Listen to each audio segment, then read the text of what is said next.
But even more publicity fell to the lot of his address at the unveiling of the Pushkin Memorial in Moscow in 1880. It was a very great event, the manifestation of the passionate love Russia bore Pushkin.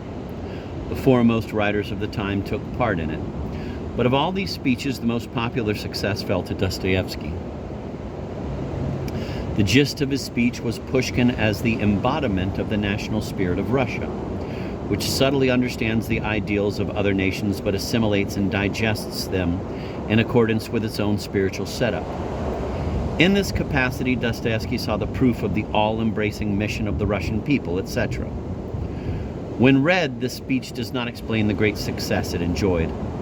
But if we consider the fact that it was a time when all Europe was allying itself against Russia's rise in power and influence, we can better understand the enthusiasm Dostoyevsky's speech provoked in his patriotic listeners. A year later, in 1881, and but a short time before the assassination of Alexander II, Dostoyevsky died, enjoying general recognition and esteem. Through French and Russian translations, Western influence, Sentimental and Gothic, Samuel Richardson, 1689 to 1761, Anne Radcliffe, 1764 to 1823, Dickens, 1812 to 1870, Rousseau, 1712 to 1778, Eugene Sue, 1804 to 1857, combines in Dostoevsky's works with a religion of compassion merging on melodramatic sentimentality. We must distinguish between sentimental and sensitive. A sentimentalist may be a perfect brute in his free time. A sensitive person is never a cruel person. Sentimental Rousseau, who could weep over a progressive idea, distributed his many natural children through various poorhouses and workhouses and never gave a hoot for them. A sentimental old maid may pamper her parrot and poison her niece. The sentimental politician may remember Mother's Day and ruthlessly destroy a rival. Stalin loved babies. Lenin sobbed at the opera, especially at the Traviata. A whole century of authors praised the simple life of the poor, and so on. Remember that when we speak of sentimentalists, among them Richardson, Rousseau, Dostoevsky, we mean the non-artistic exaggeration of familiar emotions meant to provoke automatically traditional compassion in the reader.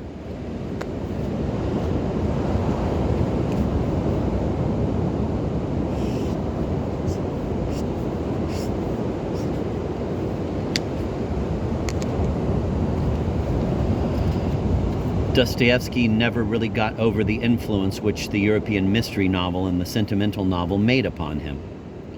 The sentimental influence implied that kind of conflict he liked, placing virtuous people in pathetic situations and then extracting from these situations the last ounce of pathos.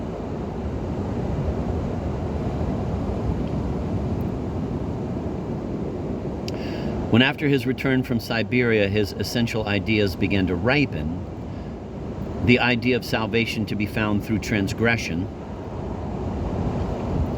the ethical supremacy of suffering and submission over struggle and resistance,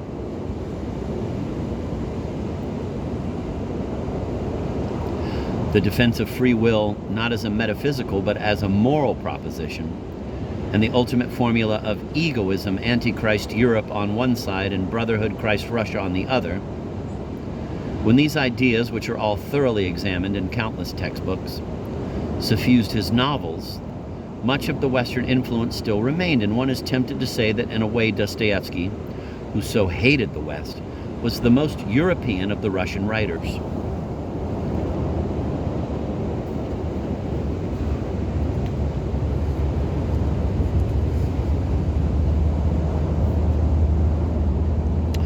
Another interesting line of inquiry lies in the examination of his characters and their historical development. Thus, the favorite hero of the old Russian folklore, John the Simpleton, who was considered a weak-minded muddler by his brothers but is really as cunning as a skunk and perfectly immoral in his activities, an unpoetical and unpleasant figure, the personification of secret slyness, triumphing over the big and the strong, Johnny the Simpleton, that product of a nation which has had more than one nation's share of misery, is a curious prototype of Dostoyevsky's Prince Mishkin, hero of his novel The Idiot. The positively good man, the pure innocent fool, the cream of humility, renunciation, and spiritual peace. And Prince Mishkin, in turn, had for his grandson the character recently created by the contemporary Soviet writer Mikhail Zoschenko, the type of cheerful imbecile muddling through a police state totalitarian world, imbecility being the last refuge of that kind of world.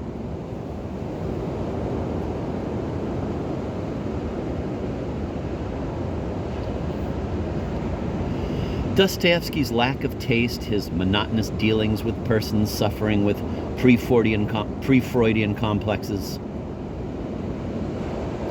the way he has of wallowing in the tragic misadventures of human dignity, all this is difficult to admire.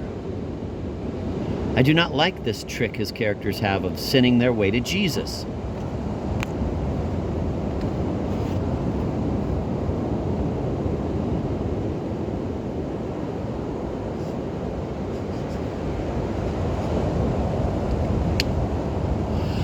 I do not like this trick his characters have of sinning their way to Jesus, or, as a Russian author, Ivan Bunin, put it more bluntly, quote, spilling Jesus all over the place, end of quote. Just as I have no ear for music, I have to regret no ear for Dostoyevsky the prophet. The very best thing he ever wrote seems to me to be The Double. It is the story, told very elaborately in great, almost Joycean detail, as the critic Mirsky notes, and in a style intensely saturated with phonetic and rhythmical expressiveness of a government clerk who goes mad, obsessed by the idea that a fellow clerk has usurped his identity. It is a perfect work of art, that story, but it hardly exists for the followers of Dostoyevsky the prophet, because it was written in the 1840s, long before his so-called great novels. And moreover, its imitation of Gogol is so striking as to seem at times almost a parody.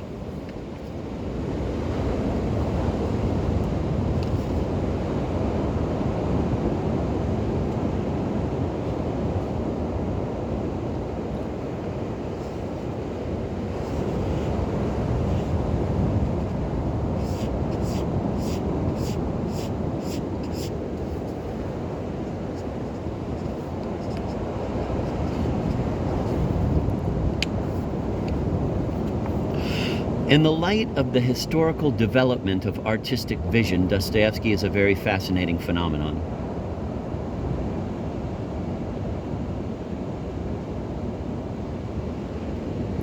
If you examine closely any of his works, say the Brothers Karamazov, you will note that the natural background and all things relevant to the perception of the senses hardly exist. What landscape there is a landscape of ideas, a moral landscape. The weather does not exist in his world, so it does not much matter how people dress. Dostoevsky characterizes his people through situation, through ethical matters, their psychological reactions, their inside ripples. After describing the looks of a character, he uses the old-fashioned device of not referring to his specific physical appearance anymore in the scenes with him. This is not the way of an artist, say Tolstoy, who sees his character in his mind all the time and knows exactly the specific gesture he will employ at this or that moment. But there is something more striking still about Dostoevsky. He seems to have been chosen by the destiny of Russian letters to become Russia's greatest playwright, but he took the wrong turning and wrote novels. The novel, The Brothers Karamazov, has always seemed to me a straggling play with just that amount of furniture and other implements needed for the various actors. A round table with the wet, round trace of a glass. A window painted yellow to make it look as if there were sunlight outside. Or a shrub hastily brought in and plumped down by a stagehand.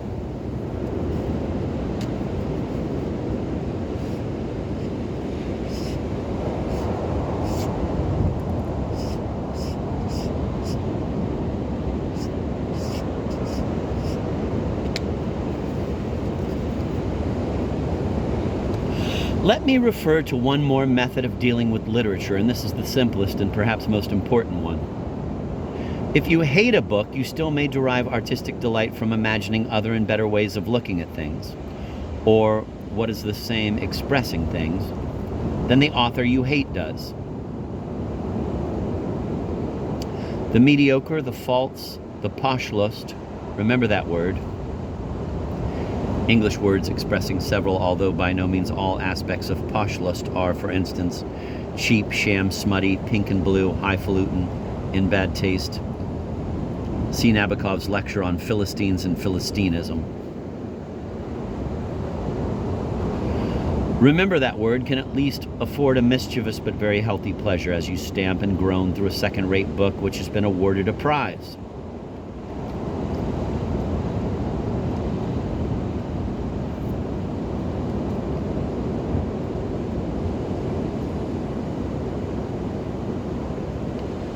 But the books you like must also be read with shudders and gasps.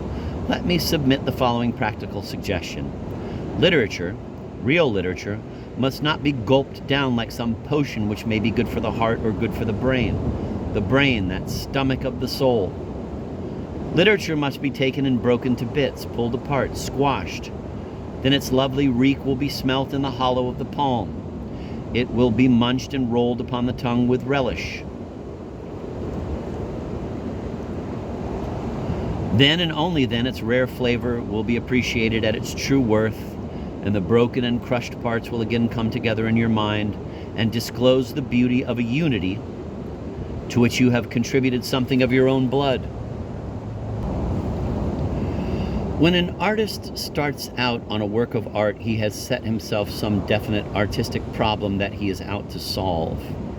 He selects his characters, his time and his place, and then finds the particular and special circumstances which can allow the developments he desires to occur naturally. Developing, so to say, without any violence on the artist's part in order to compel the desired issue. Developing logically and naturally from the combination and interaction of the forces the artist has set into play. The world the artist creates for this purpose may be entirely unreal, as for instance the world of Kafka or that of Gogol. But there is one absolute demand we are entitled to make. This world in itself, and as long as it lasts, must be plausible to the reader or to the spectator. It is quite inessential, for instance, that Shakespeare introduces in Hamlet the ghost of Hamlet's father. Whether we agree with those critics who say that Shakespeare's contemporaries believed in the reality of phantoms and therefore Shakespeare was justified to introduce these phantoms into his plays as realities, or whether we assume that these ghosts are something in the nature of stage properties, it does not matter. From the moment the murdered king's ghost enters the play, we accept him and do not doubt that Shakespeare was within his right in introducing him into his play. In fact, the true measure of genius is in what measure the world he has created is his own, one that has not been here before him, at least here in literature, and, even more important, how plausible he has succeeded in making it. I would like you to consider Dostoyevsky's world from this point of view.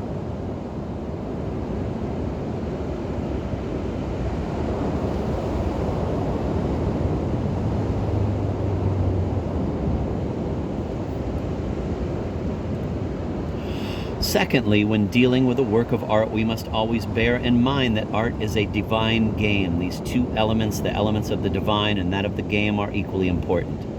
It is divine because this is the element in which man comes nearest to God through becoming a true creator in his own right.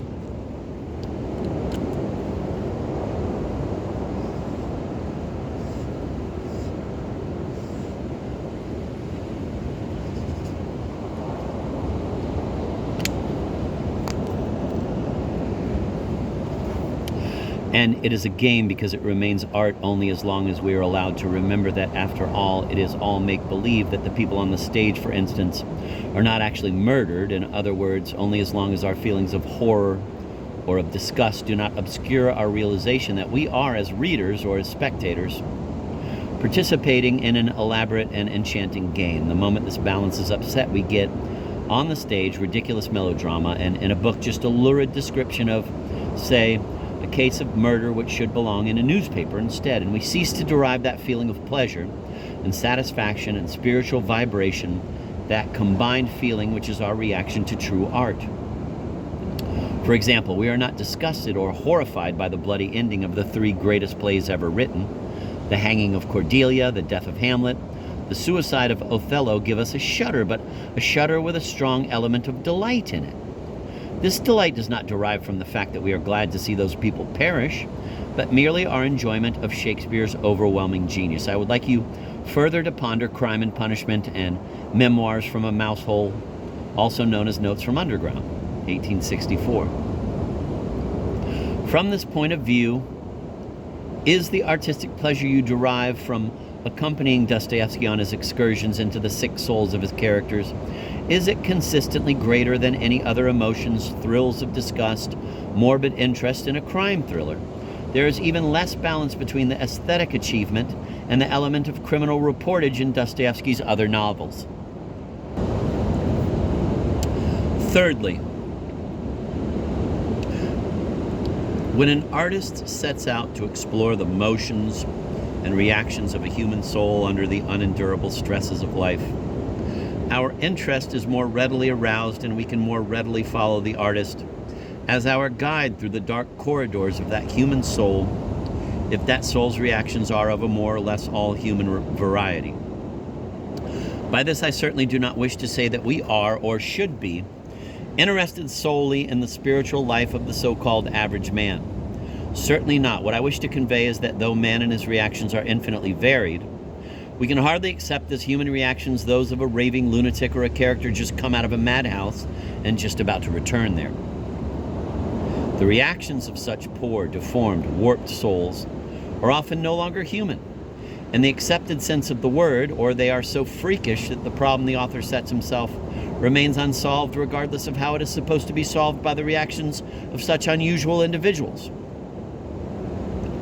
I have consulted doctors' case studies. Nabokov's discussion of the categories of mental illness is interpolated from S. Stevenson Smith and Andrei Izotov, quote, The Abnormal from Within Dostoyevsky, end of quote. The Psychoanalytic Review, 22 October 1939, 361 to 391. I have consulted doctors' case studies, and here is their list, classifying Dostoyevsky's characters by the categories of mental illnesses by which they are affected.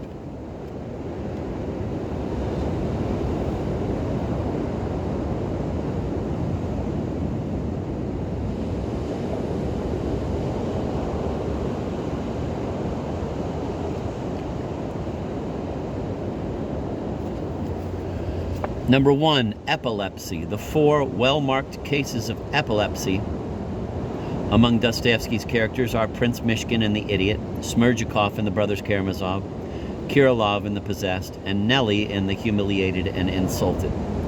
Number 1, Mishkin's is the classic case. He has frequent moods of ecstasy, a tendency to emotional mysticism, an extraordinary power of empathy which permits him to divine the feelings of others. He shows meticulous attention to detail, particularly in penmanship. In childhood, he had frequent paroxysms and had been given up by the physicians as a hopeless, quote, idiot, end of quote. 2, Smerdyakov, the bastard son of old Karamazov by an imbecile woman. As a child, Smerdyakov showed great cruelty. He was fond of hanging cats, then burying them with much blasphemous ceremony. As a young man, he developed an exaggerated sense of self-esteem, verging at times on megalomania, had frequent paroxysms, etc. Number 3, Kirilov. The scapegoat character in The Possessed is an incipient epileptic. Though he is noble, gentle, and high-minded, he has a markedly epileptoid personality. He describes clearly the premonitory symptoms which he had often experienced. His case is complicated by suicidal mania. 4, the case of Nelly is unimportant, adds nothing of consequence to what the first 3 cases have revealed of the inward consciousness of the epileptic.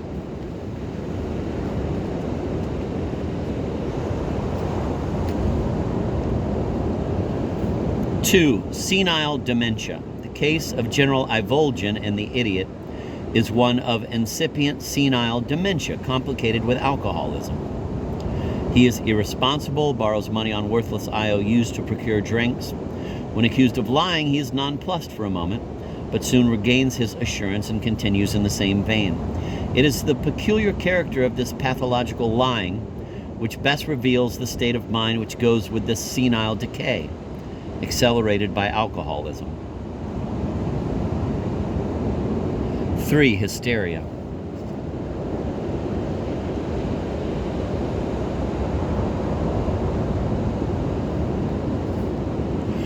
Number 1, Liza Koklakov in The Brothers Karamazov, a girl of 14, partially paralyzed, the paralysis presumably hysterical and curable by miracles. She is extremely precocious, impressionable, coquettish, and perverse. Is subject to nocturnal fevers, all symptoms in precise accord with classic cases of hysteria. Her dreams are of devils.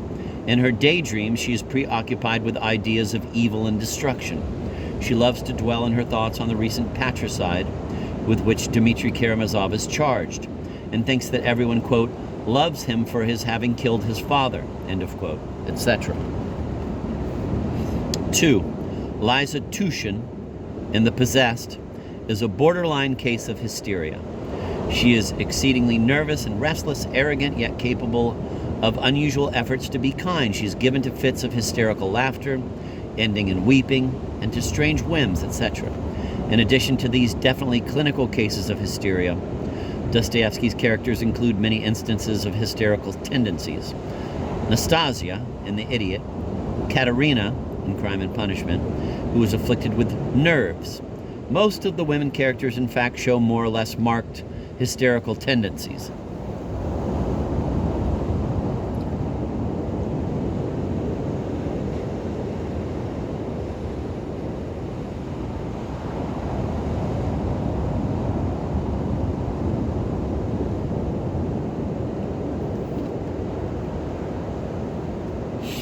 Four, psychopaths. Among the principal characters in the novels are found many psychopaths. Stavrogin, a case of, quote, moral insanity, end of quote.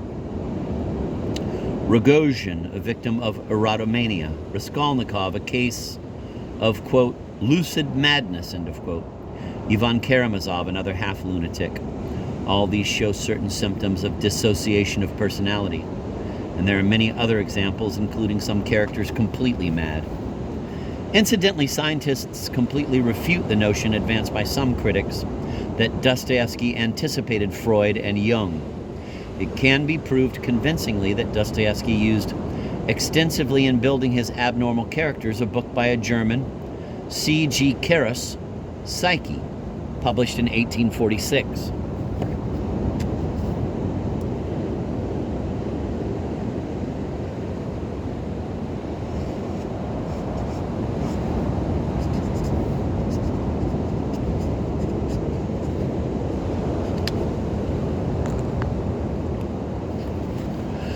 The assumption that Dostoevsky anticipated Freud arose from the fact that the terms and hypotheses in Keres' book resemble those of Freud.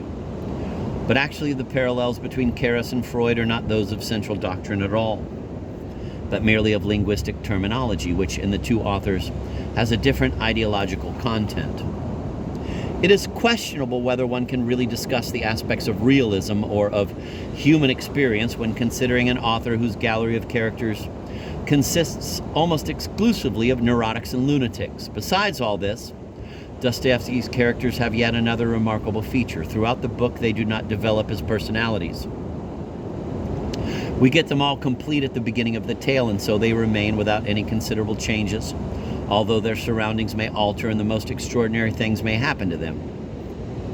In the case of Raskolnikov in Crime and Punishment, for instance, we see a man go from premeditated murder to the promise of an achievement of some kind of harmony with the outer world. But all this happens somehow from without. Innerly, even Raskolnikov does not go through any true development of personality, and the other heroes of Dostoevsky do even less so. The only thing that develops, vacillates, takes unexpected sharp turns, deviates completely to include new people and circumstances is the plot. Let us always remember that basically Dostoevsky is a writer of mystery stories, where every character once introduced to us remains the same to the bitter end, complete with his special features and personal habits, and that they all are treated throughout the book they happen to be in like chessmen in a complicated chess problem.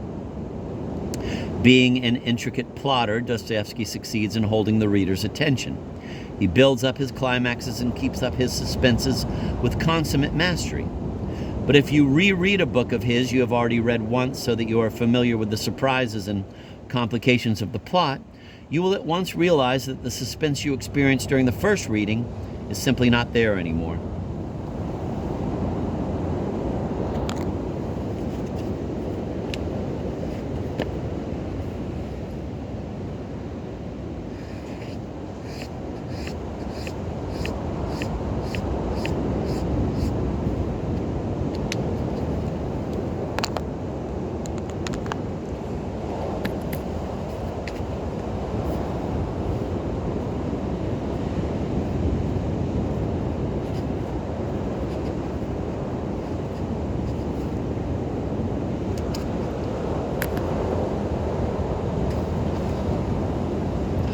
Crime and Punishment, 1866. Because he can spin a yarn with such suspense, such innuendos, Dostoyevsky used to be eagerly read by schoolboys and schoolgirls in Russia.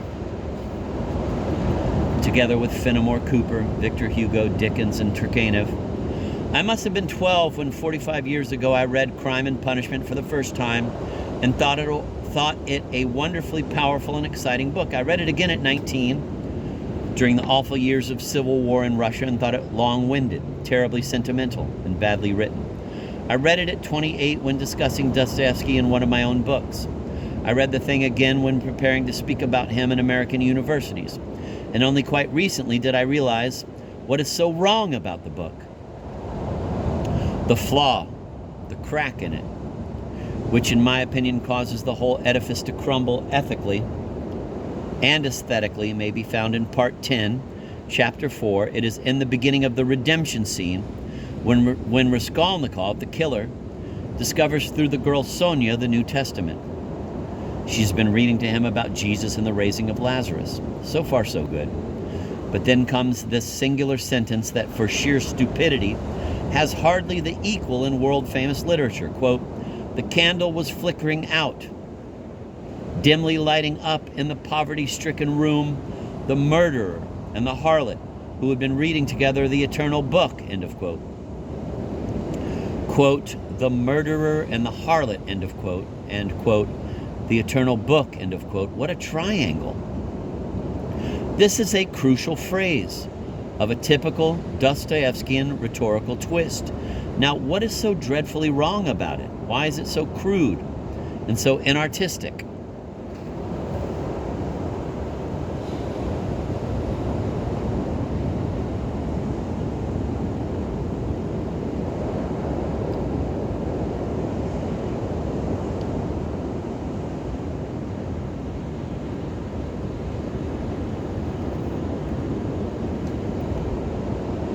I suggest that neither a true artist nor a true moralist, neither a good Christian nor a good philosopher, neither a poet nor a sociologist should have placed side by side in one breath and one gust of false eloquence a killer together with whom? A poor streetwalker, bending their completely different heads over that holy book.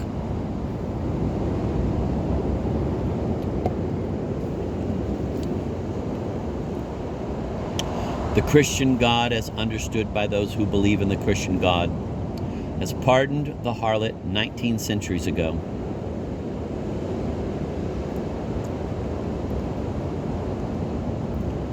The killer, on the other hand, must be first of all examined medically. The two are on completely different levels. The inhuman and idiotic crime of Raskolnikov cannot be even remotely compared to the plight of a girl who impairs human dignity by selling her body. The murderer and the harlot reading the eternal book. What nonsense! There is no rhetorical link between a filthy murderer and this unfortunate girl. There is only the conventional link of the Gothic novel and the sentimental novel. It is a shoddy literary trick, not a masterpiece of pathos and piety. Moreover, look at the absence of artistic balance.